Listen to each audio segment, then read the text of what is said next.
World News Today, brought to you by the Admiral Corporation, makers of Admiral Radio, America's smart set. By shortwave broadcast direct from important overseas stations, as well as leading news centers of our own country, CBS correspondents are waiting to bring you a complete report from the world's political and battlefronts. But first, here's Doug Edwards. The Russians have reached Romania. Marshal Stalin announced a few minutes ago that Soviet troops have reached the Prut River frontier of Romania on a front of almost 53 miles long. They've captured the Bessarabian rail junction of Belzi.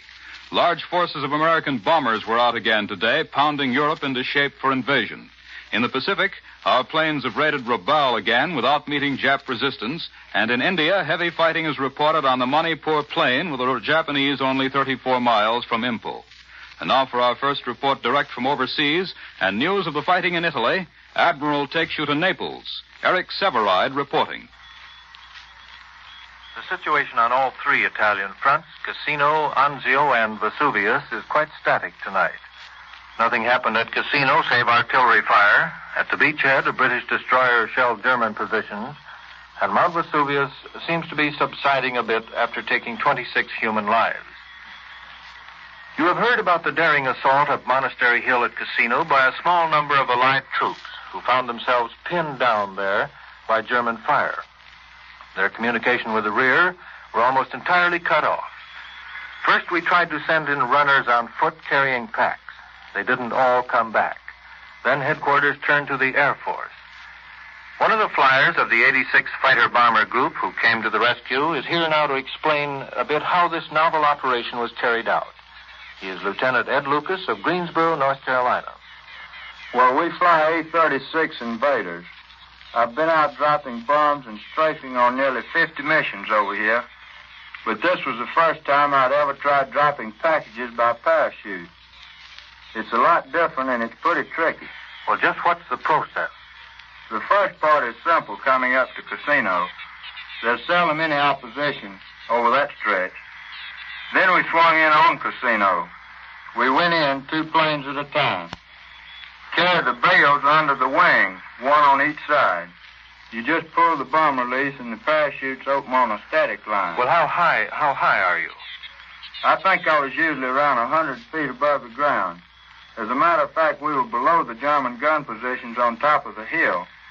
We had to come in at relatively slow speed, or we'd never hit the proper spot. And could you actually see those maroon men on the hillsides? I just got a glimpse of them once. 2 men were running bent over, going for a chute bundle on the ground nearby. They were keeping low to stay out of the line of German fire. Must have been in a shallow ditch. Mostly, however, the place looked like it's all dirt and rock. I don't see how they find any cover at all. And did you yourself catch much fire from the Germans? Just small arms fire and a few bursts of ack-ack, which bumped my plane a bit. As a matter of fact, I was much more scared of hitting the hill. We had to fly in through the pole from our own infantry smoke pot barrage on the ground. And did the men get all the supplies you dropped? I think most of it, certainly. We flew 183 sorties in all and delivered 324 packages of food and water, shells, grenades, and landmines and small ammunition. There were some Indian troops there who eat a lot of fish and rice, and they got that from us, too. Well, it was a dangerous and a useful piece of work. Well, you know, we didn't consider it so dangerous. In fact, it seemed so easy that we passed the job around, so as many pilots as possible could chalk up a mission to their credit. We return you now to CBS in New York. More news in just a moment, but first here's Warren Sweeney with a word from Admiral Corporation. How would you like to own a home freezer that will keep you supplied all winter long with fresh vegetables from your victory garden? Or an electric range that will automatically make the coffee while you take your morning shower? Or an electric refrigerator with equally new and exciting features? These are not idle dreams, but predictions of good things to come from Admiral. Since Pearl Harbor, yes, and even before, Admiral has cooperated aggressively with the war production program. To meet the ever-increasing demands for electronic equipment, manufacturing facilities have grown with Jack and the Beanstalk rapidity, and production has kept pace. For example, In 1943, output of war material topped Admiral's biggest peacetime year by 90%, and output this year will be twice that of 1943. When Admiral's wartime obligations have been fulfilled, this tremendously increased ability to produce will present both a challenge and an opportunity. A challenge to provide jobs for our homecoming men, an opportunity to realize long-cherished plans and ambitions. When that time comes, Admiral will proudly present a line of major household appliances, designed, developed, and engineered by men with years of know-how.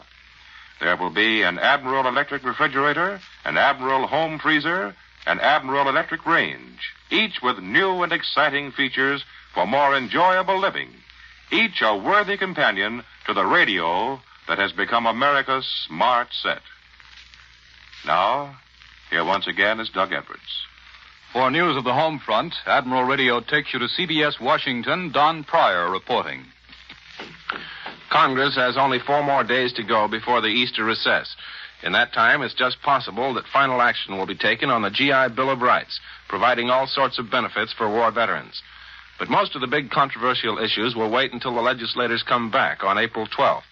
These include extension of the Stabilization Act and related questions of subsidies and the little steel wage formula, the labor draft question, and possibly another effort to outlaw poll taxes. There's likely to be a little political flavor in all this. In fact, a good many congressmen and senators are up for re-election and have already left their legislative duties and gone home to mend their political fences. And political observers here, by the way, are watching next Tuesday's election in Oklahoma with more than usual interest. It may show which way the political wind is blowing along the border states. It's a special election to pick a congressman in the 2nd Oklahoma district. But even more important, probably, although the outcome is not so doubtful, will be New York State's presidential primaries also next Tuesday. Governor Dewey still gives the impression that he isn't a candidate, but his backers are confident that they will pick up at least 90% of New York's delegates to the Republican convention in Chicago. I return you to Admiral Radio in New York. American bombers were over France again today. For this news and an interview with a Flying Fortress crew chief from Liberty, Kentucky, Admiral takes you to CBS London, Larry LeSueur reporting. The coming of spring has brought payoff time to the exponents of victory through air power. The air battle must be won before the land battle can begin. And the American Air Force in Britain is in the midst of the greatest campaign it may ever fight, breaking the German Air Force. Again today, for the 20th time this month, America's fortresses and liberators have challenged the Luftwaffe. Our planes come home at dusk riddled by flak and cannon fire. But they must be fit to fly again at dawn. Behind this American record for sustained operations are the almost forgotten men, the ground crews, the mechanics who keep them flying. Tonight we have with us Master Sergeant Omer James of Liberty, Kentucky. 2 years ago, Sergeant James ran a general store on the edge of the Bluegrass. Today, he's crew chief of a flying fortress. He and his crew of mechanics have been cited by Bomber Command for sending out their fortress on over 40 combat missions without a single mechanical failure. Sergeant James, what shift do you work up at the airfield? We don't work any shift, Larry. We work until the job is finished. Generally, we start at dusk when the bombers return and work through until dawn next day. Once I work 72 hours straight. Gosh, any strikes at your field, Sergeant? No. The only time we ever complain is when a fort returns without dropping its bombs. Well, what's an average day like in the life of a fortress mechanic, Sergeant James? Well, I think you'd call it more night than day. When the forts go out, we go to bed. And when they come home, we go to work. Work all night, just using flashlights and portable lights. And, boy, it was pretty unpleasant on those English fields this winter. Yeah, I'll bet that cold went right through you. No, the cold didn't go through us. Some of it stayed inside. But now that spring is here, we can work much faster. There's more daylight now. We had so much experience in the last 9 months that we can do in 3 hours what used to take us a day. See, what's the name of your particular fortress, Sergeant James? Well, it used to be called the Screaming Red. Luckiest ship on the field. Went out on 45 missions, and none of her combat crew ever got a scratch. But she didn't come back from the 46th. That was Berlin. We waited out on the field until dusk for about an hour after the rest of the planes were home. And then we heard the bad news. Flak got her over the big city. can't tell you how I felt. We were all pretty silent after 9 months. Screaming Red and her crew were gone. We're all sorry, Sergeant James, but we know that it costs men and planes to break the Luftwaffe, and that soon you'll have another chance to break the American Air Force record for keeping them flying. We return you now to New York. As we said earlier, Russian troops have reached the Romanian frontier to create new problems for the German command. And tonight in Moscow, the victory guns are booming. For an analysis of the situation on the Eastern Front, here is Columbia's military analyst, Major George Fielding Elliott. The crucial point in the Russian fighting is now the Romanian rail center of Cernati. This town, the capital of Bukovina, controls the two mainline railways which feed the whole of eastern Romania and form the only direct connections between Germany and the armies of Field Marshal von Manstein. If Cernati is taken by the Russians, these armies will be dependent on circuitous lines of railway running through Hungary, with the single exception of a rather poor line through the Jablanica Pass. The fall of Cernati should spell disaster for these German armies. And Cernati is in very real danger. With the collapse of German resistance at Proskirov and the encirclement of the town of Kamenets-Podolsky, the Russian armies of Marshal Zhukov have reached the upper Dniester River on a broad front, with good communications behind them. They are at this point only 25 miles distant from Cernati.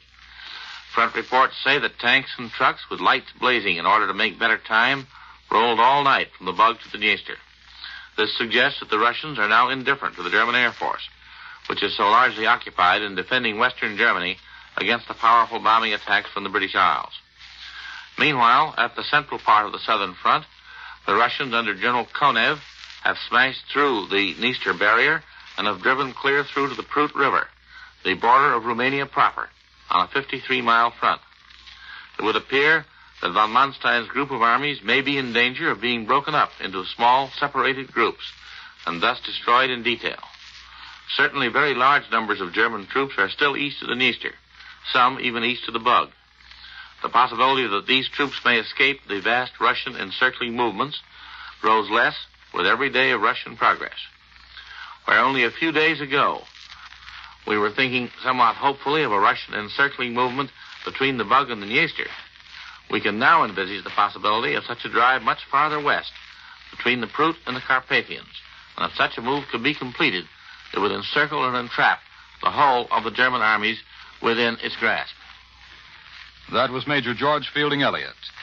With the election on the horizon and millions of American troops scattered all over the world, there's a very big job to be done informing those men and women of the issues in the campaigns. To hear more about that, here is Bill Slocum, Jr. The American soldier is the best fed, best equipped, and best paid fighting man in the world, which well he might be. He is also the best informed fighting man extant. For that he can thank first the American people, who would have it no other way, and then the Army Information Branch, which, through its famous Army News Service, sees to it that the GI in the Italian mud and the Pacific heat is fully and quickly informed of the fate of his favorite prize fighter in the ring, or his favorite movie star in the courtrooms of Hollywood, or how Main Street looks back home. With Election Day on the horizon, the job of the Army News Service becomes very intriguing indeed. To be very blunt about it, the President of the United States is the Commander-in-Chief of the Army and Navy.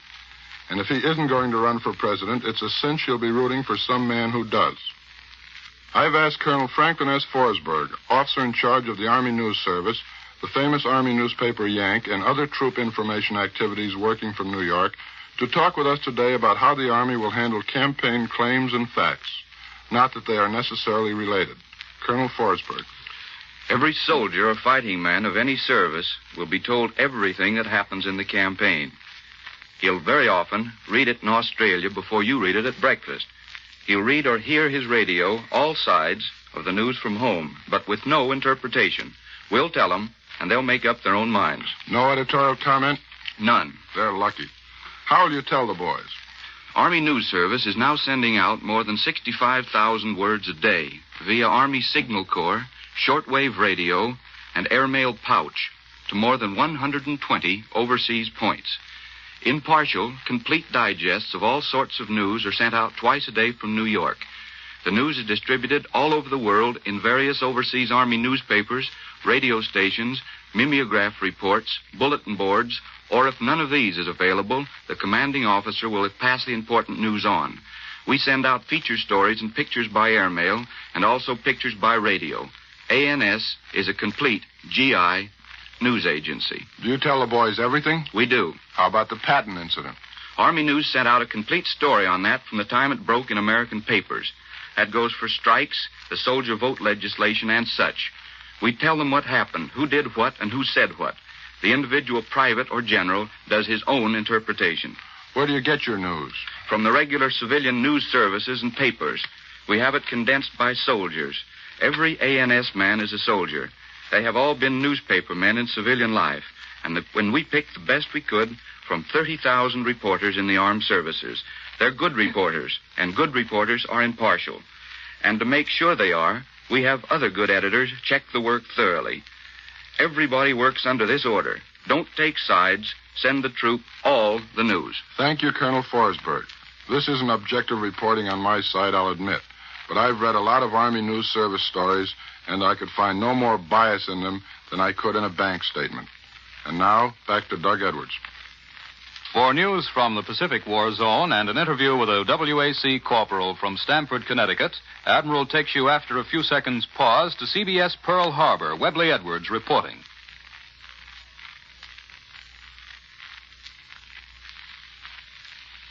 The forward advances of our forces from the Southwest Pacific have given the Americans control of the Pacific Sea areas as far north as Truk.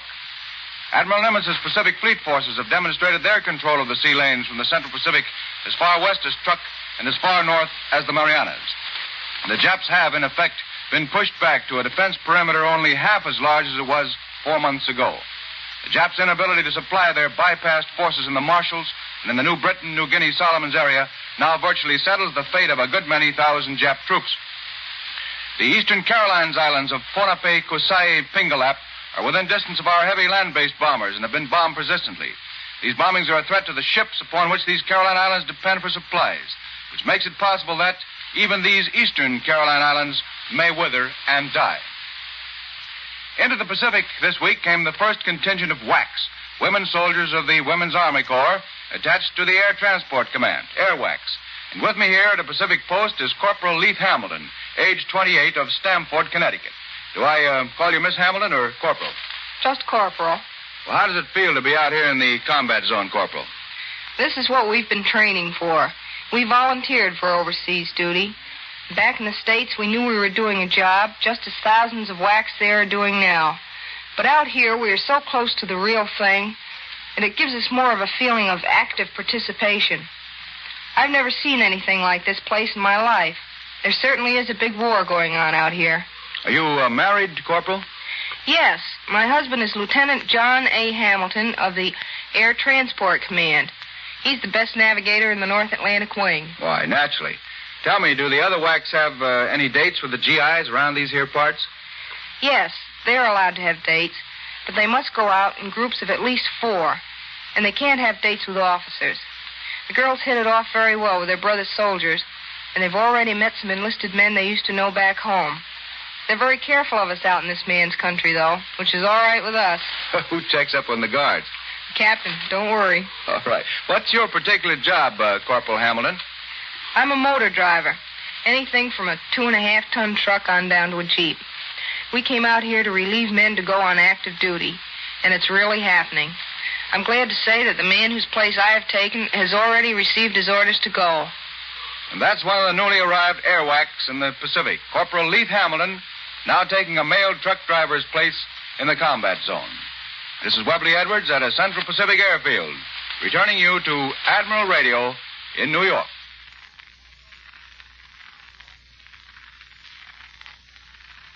And now for an interview with a Navy lieutenant from Miami who participated in some of our biggest attacks in the Pacific. Admiral takes you back to Washington. Don Pryor reporting. Here's a man who has dropped bombs on the Japanese all over the South and Central Pacific, including Saipan, just 1,200 miles south of Tokyo. He's Lieutenant J.G. James P. Scherer, USN, a torpedo bomber pilot. We'll begin at Kwajalein, Jim. Which island there did you attack? Roy, that's at the north of the atoll. Was there much opposition in the air? Some the first day, but the real job at Kwajalein was done by the fleet's big guns and by the ground troops. After the second day, we just kept hauling bombs in support of the landing force. And then what? We went after Truck next, and from what we had heard about Truck, it was like being told to attack a machine gun with a razor blade. Well, but it turned out a little bit softer, didn't it? No, actually it didn't. A lot of people here seem to think that Truck was a fizzle. The Jap fleet didn't happen to be there, but it's about the toughest position I've ever seen, and they threw up more anti-aircraft than you could shake a stick at. We sank 23 Jap ships and destroyed just under 300 planes. Just those figures ought to prove that it isn't a pushover. Well, I should think so. Will you tell us about the attack as you saw it? I saw Truck for the first time about 9:30 in the morning. Some ships had been sunk already. Others were burning, and some were trying to get underway. Our target was a cargo ship. I was concentrating on that and only saw 3 planes. My turret gunner, A.J. Myers, got one of them on the way out. Those gunners, incidentally, are a good form of life insurance. Did you get a hit? Yes, we hit him on the stern. Well, your next attack, wasn't it, was at Saipan in the Marianas, and you didn't surprise the Japs when you went there, did you? No, that was the first raid we made where we were picked up before we got to the target. They spotted us about 4:30 in the afternoon, and they gave us hell all night and up to about 9:30 the next morning. None of us could sleep, of course, so we went topside and spent the night in the ready room. It looked like a 4th of July celebration. The Japs kept coming in waves. The sky was full of tracers and exploding shells, and now and then you'd see a big flash of fire and a ball of flame would drop into the sea. About 17 of them were shot down. Well, how about the raid itself, Jim? Well, the fighters went in first and shot down several Jap planes and strafed their fields. My group took off about 8 o'clock in the morning. The Jap bombers were still coming after our carriers, and while we circled, the Ack-Ack and fighters shot down several more of them. We came over Saipan about 9 o'clock. It's a beautiful little island covered with trees and cane fields, and there's a pretty fair-sized town of several thousand people. We didn't hit that. Our target was an airfield, and we got about 5 Jap planes on the ground. But we missed most of the fun because the Japs tried to dive bomb our carrier while we were gone. But they didn't get a hit. There was another run later in the day, but it didn't get in on that. They went after the only ship in the harbor and shot up a few small boats. Well, Jim, you look awfully healthy for a man who's been through all that. Have you ever been wounded? Once. I was shot down in a raid on Rabaul, and a sailor's helmet fell off when he leaned over to pull me aboard a destroyer. The helmet hit me on the head. Well, in other words, a helmet can dish it out as well as take it. I return you now to Admiral Radio in New York. In closing, we'd like to remind you that Prime Minister Churchill of Great Britain will speak to the world from London this afternoon, and his address will be heard over the Columbia Network at 4 p.m. Eastern Wartime. And now, once again, here is Warren Sweeney with a word from Admiral Corporation. In the months prior to Pearl Harbor, the personal or camera-type radio was rapidly gaining favor with the American public. Small enough and lightweight enough to carry alone or packed in luggage, the Admiral Bantam was the reigning favorite among camera-type radios. For despite its small size, the Admiral Bantam produces plenty of volume and excellent tone.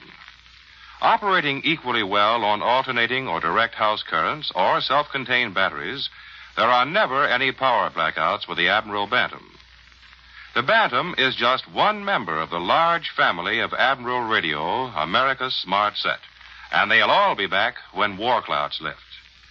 The Admiral radios of the post-war era will be finer because of the improvements perfected and the experience gained in building wartime communications equipment. Yes, great things are brewing in the modern plants of Admiral Corporation, world's largest manufacturer of radio phonographs with automatic record changers. The appearance of personnel of the armed services on this program does not necessarily constitute an endorsement of our product. The home front pledge is, I will pay my ration points in full, and I will pay no more than ceiling prices. As you know, there is a ceiling price for almost every food you buy. These ceiling prices don't cover just meat and canned goods. They also are in effect on staples like bread, cereals, eggs, soap. In fact, almost everything that goes into your market basket. Know your ceiling prices and pay no more. It's the fair way. World News Today is brought to you each Sunday at this hour by the Admiral Corporation, makers of Admiral Radio, Admiral Refrigerators, Admiral Home Freezer, Admiral Electric Range. Be sure to listen again next Sunday when Admiral brings you World News Today by shortwave, direct from leading news centers of the world. Warren Sweeney speaking. This is CBS, the Columbia Broadcasting System. The WBBM Air Theater, Wrigley Building, Chicago.